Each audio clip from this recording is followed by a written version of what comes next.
掌声有请这一对，有请。男嘉宾艾乐，22岁，来自土库曼斯坦，外教老师；女嘉宾江江，24岁，来自浙江，是一名文员。来，有请两位，有请。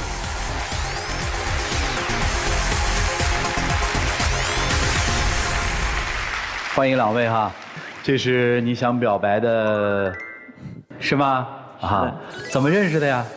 首先我是跟他朋友认识的，我们2个人有个共同的朋友，但是我们以前不知道这个。啊。后来我跟他朋友约了个时间出去玩。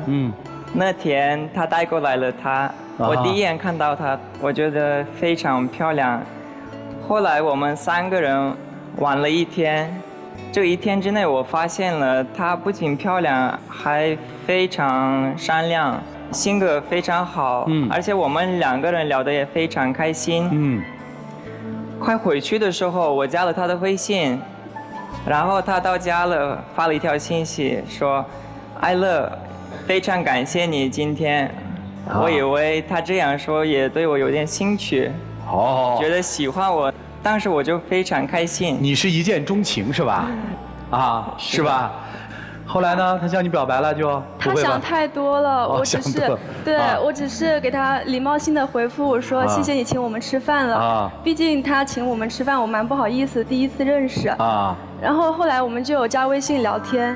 我就跟他就是聊得还可以嘛。但是我觉得他就是跟别的男孩子一样，就可能就套路我，不一定是真心的嘛。套路你，对，不一定真心的对，因为我个人认为他是个外国人嘛。可能对待感情就比较开放。然后就我蛮保守，他可能今天说哎呀喜欢你，明天就谈掰了。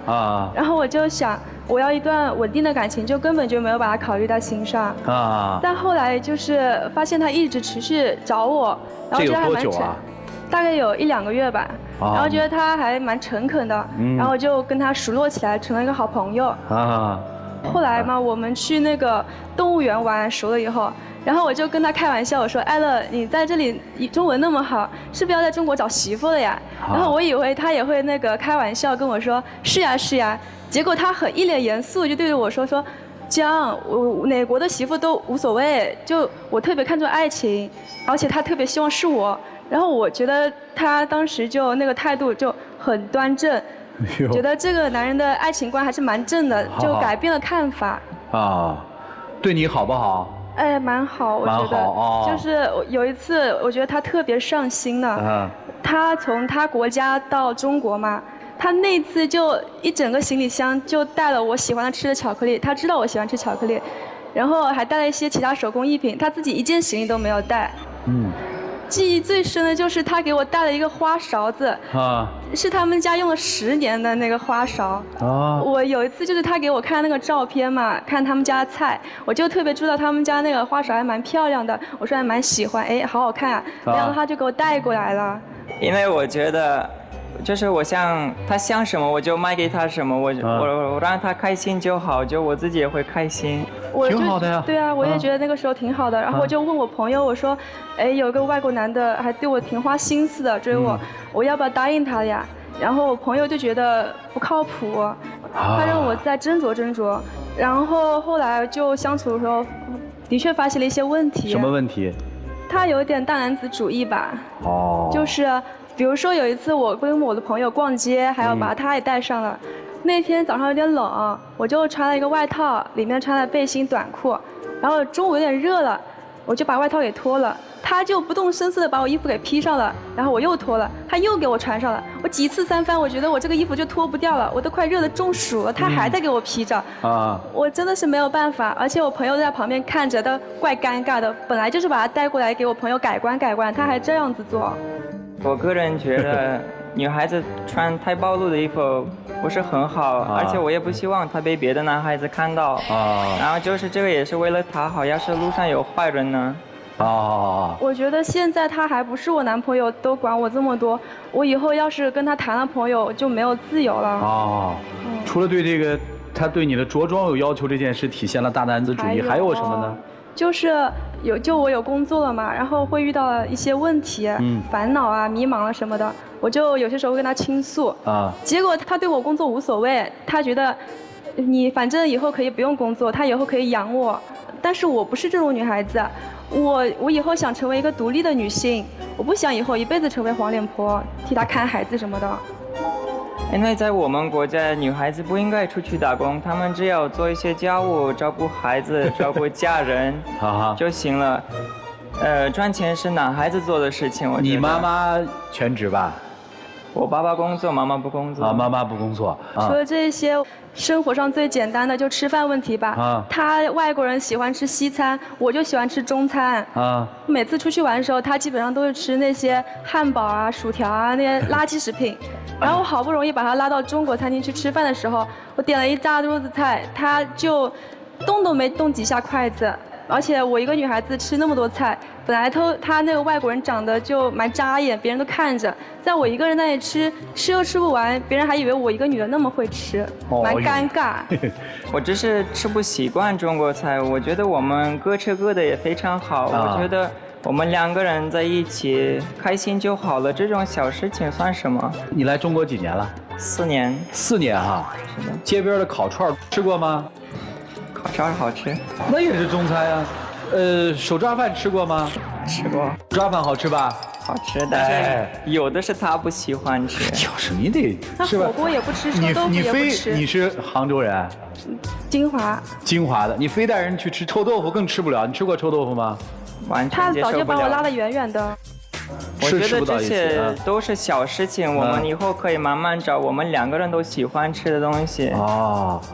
虽然说他吃这些垃圾食品吧，但是他又很爱健身，然后很自律，喜欢跑步啊什么的。多好啊！是很好，但是他也拉着我去自律啊。我有些时候就是，生病了就一点小毛病，比如说感冒了，然后那个又结膜炎了，过几天就好了。他知道以后就每天早上6点半把我拉出去跑步。我有些时候晚上熬夜了，早上都起不来。他打电话敲我妈妈不理他，有的时候也骂他过，也凶他什么的，照样雷打不动出现在6点半的门口。这个我觉得不是自律不自律的问题，除了这个，我其他的事情我都没有逼过他。我觉得他现在这么年轻，身体已经非常脆弱，我只是想让他出来锻炼一下。而且他每次说我6点半过来他家，那我们两个人住的地方又不是很近，他有时候给我一些外语资料，帮他翻译，我有时候会翻译到熬夜1、2点钟。然后第2天准时还是会去找他。这男生不错呀。我只是很关心他的身体。他还帮你翻译呢？对，他是帮我翻译。他虽然说我们有些时候相处的就不太愉快，但是他有些时候做一些蛮感动的事情，总是让我很犹豫，到底要不要接受他。我怎么听着你们相处不愉快？没什么大不愉快呀，就是不在一起吃饭吗？然后人家拉你锻炼吗？还有什么事儿吗？但是这些小事情就会体现出，觉得他万一谈了朋友以后，就逼我去做他喜欢我不喜欢做的事情。就是你认为现在他还在追求你，所以他可以忍让。万一你要成他女朋友，就说不定变成什么样了，是吧？对。他给你翻译英文资料。对，翻译了。他还为你做什么上心的事啊？就有一次特别感动，我觉得那一天是过生日吧，其实我也没有过成，就晚上10点多的时候跟他聊天，抱怨工作上，哎呀，今天过生日了，还在工作加班。蛋糕都没有吃上一口，结果他就说很震惊，说一定要给我过这个生日。我以为我们明天会2个人去约着吃饭啊，给我庆祝什么的。结果到12点的时候，他就拿个蛋糕跟鲜花过来找我了。那个时间点我知道店子都关门了，不知道他哪里那个找来的蛋糕，我觉得还蛮感动的。我问问啊，你觉得你跟他到底是什么关系啊？朋友。什么朋友啊？普通朋友吧。但是我也挺喜欢他的，我就是很纠结，因为现在还有很现实的原因，就是他现在在武汉做外教，过了3、4年以后，他肯定是要回他的国家的，就意味着我以后跟了他，我也是要去他的国家，然后他那边的语言我也听不懂，然后生活上有很多麻烦。学呀，太难学，我卷舌卷不来。然后他就觉得我过去就好了，只要人在那里就没问题了，我父母也在这里啊。这个问题我跟他说过好多次，我说我没必要去我的国家，我们可以2个人选一个国家。然后也跟他说过，要是我在这里找到了一份好一点的工作，我也会考虑到留在这里。就是，这都不是问题，孩子。但是他也没有说他一定留在中国呀，我不想去别的地方，我就想待在这儿。你愿意留在中国吗？愿意。我们两个人开心就好。我希望她做我的女朋友。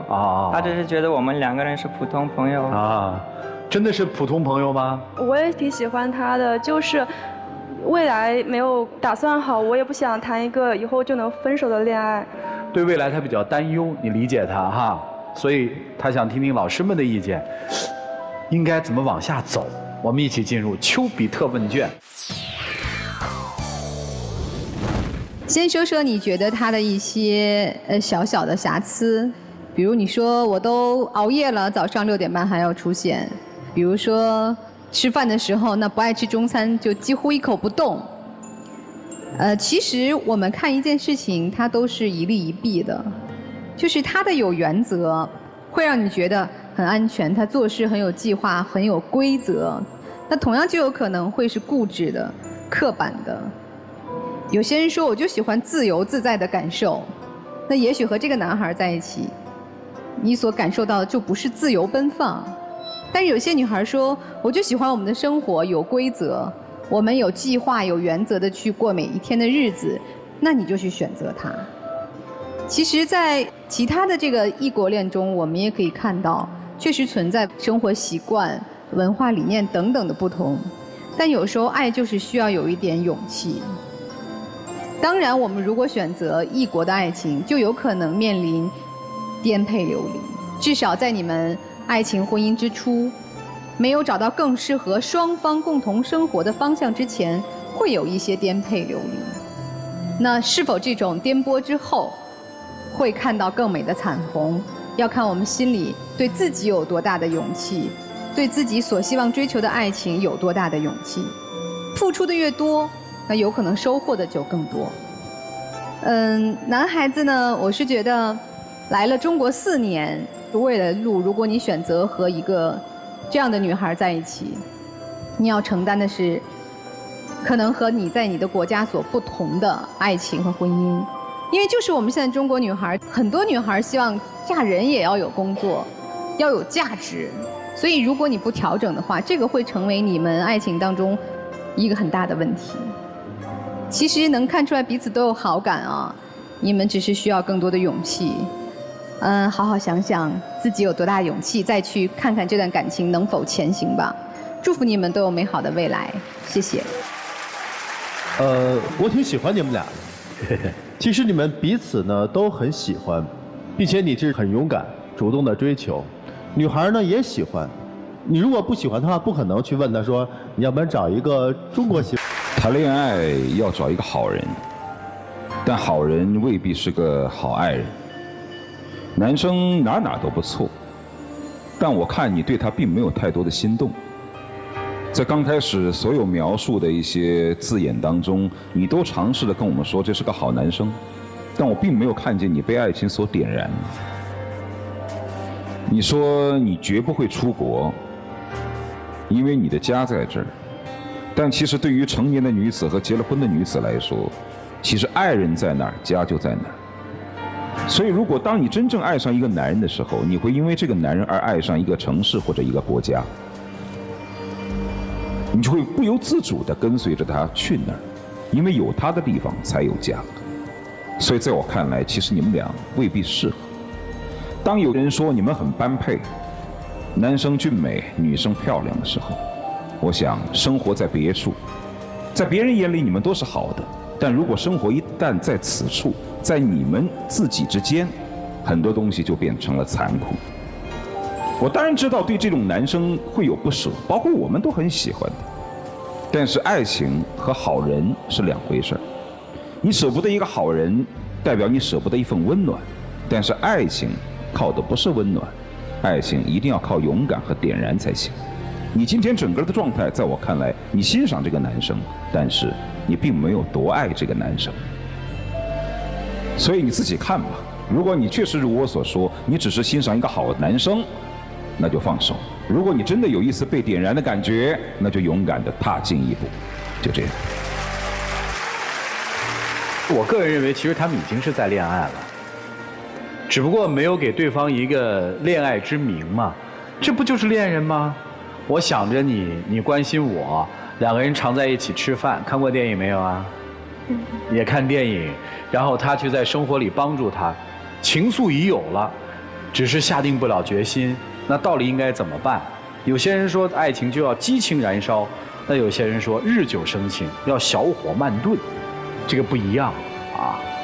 当然主意得你拿，接下来呢就自己选择吧。一起进入那几天和古方红糖真情60秒。我第一眼看到他，我就非常喜欢你，我觉得你是一个特别的，就是我心里理想的一个女孩子。但是你自从回老家一直不理我，我觉得我心里很难过。我来这里也是鼓足了很大的勇气，我希望你能给我一个机会，再让我对你好，我就是想跟你在一起。我也是，其实好几次都想接受你，但是还是有很多现实的问题需要考虑。其实你每次带给我的感动有很多，我还是想再考虑考虑一下吧。毕竟我们还有很多矛盾。这些小事情我们可以慢慢改过来。好，请亮灯啊！两个可爱的年轻人，回去吧，想想你们的爱情吧。谢谢你啊，来，谢谢。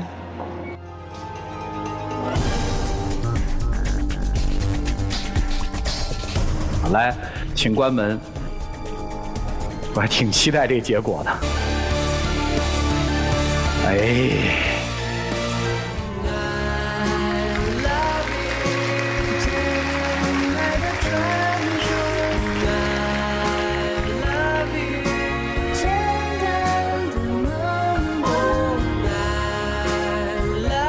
来，有请我们的小话筒，有请。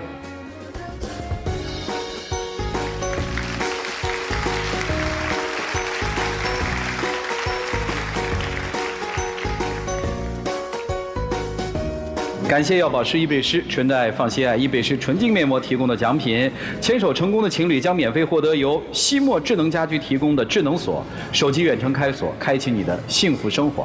来，我们见证属于这对年轻人的浪漫吧，各位请见证。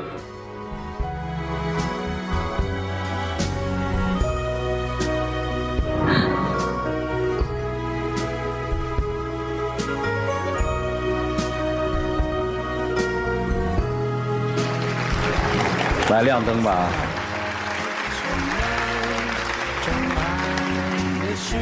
谢谢你们啊，回去吧，好好谈恋爱啊。